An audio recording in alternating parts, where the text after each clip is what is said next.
You know, I want to talk about your critique, especially of Giuliani this week on the question of national security credentials, because you've obviously have a very different opinion than he does about the possible effectiveness and morality of waterboarding. You have openly questioned his experience to be president.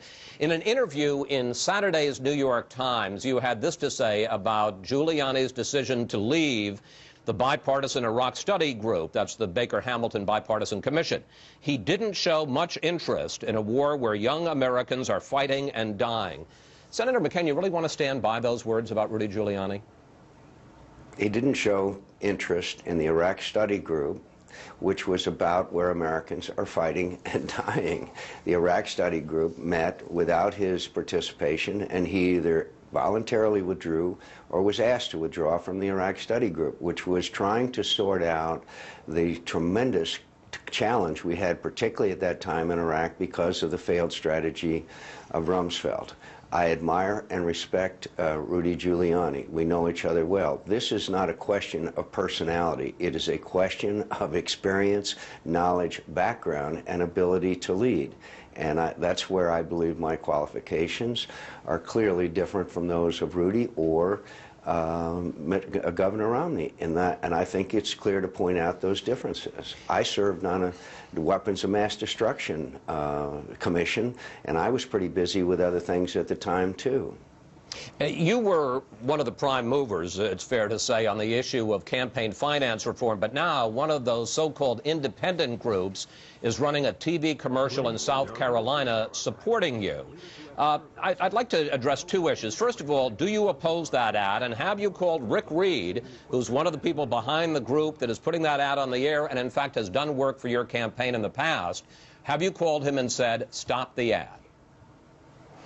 I have not called Rick Reed because I don't know what his involvement in is. I don't know who is involved with it. I have condemned those ads. If I knew who was involved in it, I would tell them that I would like to see them taken down. And Mr. Reed has not been involved in our campaign except in an advisory capacity.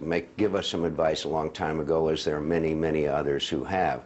But I have always condemned these kinds of ads, and I will continue to do so. But I don't know any of the details of them, obviously. What will you do if you were to find out that any member of your campaign staff was involved in raising money or arranging to set up this organization?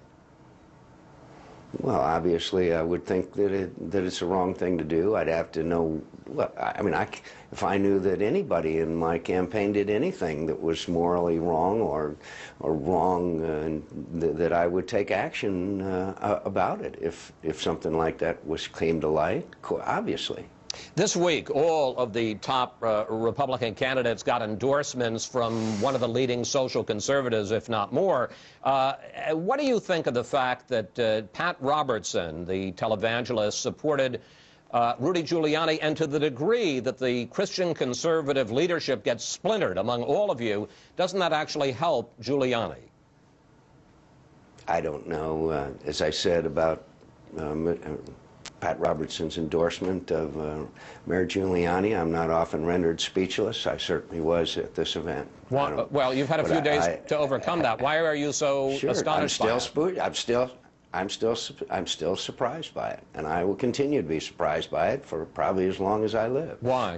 Look, the people, because for obvious reasons. Pat Robertson has usually advocated and support for people that have a strong pro-life position, among others. I think it's surprising. Well, I wasn't the only person that was surprised in America, but the fact is that I will continue to work with members of the Christian community as well as other parts of our Republican Party, and I'll do my best to work with them and cooperate with them, and we need to keep a team of all Republicans together in order to win the next election. Senator, finally, and we've got less than a minute left, let's look at the latest Wall Street Journal poll out this week, national poll. It shows you up slightly in the last month, but now into second place, and Fred Thompson down dramatically into third place. What's happened to your campaign in the last month, Senator? Well, we've been moving up. We've obviously a great deal more enthusiasm at town hall meetings. I think there's a poll out this morning that shows that only 16% of the people in New Hampshire have definitely made up their minds. This thing is wide open. I know from previous campaigns that a lot of people, particularly independents here in New Hampshire, wait. A lot of people haven't made up their minds. We're campaigning hard. I'm glad the way that things are going, and I can sense that we're doing very well here in New Hampshire. We're on the upswing, and I can tell you right now, I will win New Hampshire. You're saying flat out you'll win New Hampshire? I'm saying flat out, Chris. And if you don't? I will. But are you saying if you don't that you're out of the race? Of course not. I'm just telling you I will. All right. All right. Well, we've heard it here. We're going to we'll mark the tape, Senator. Thank you. Okay, pal. Good to talk to you. Thank you. Thanks so much for joining us. Please come back, sir.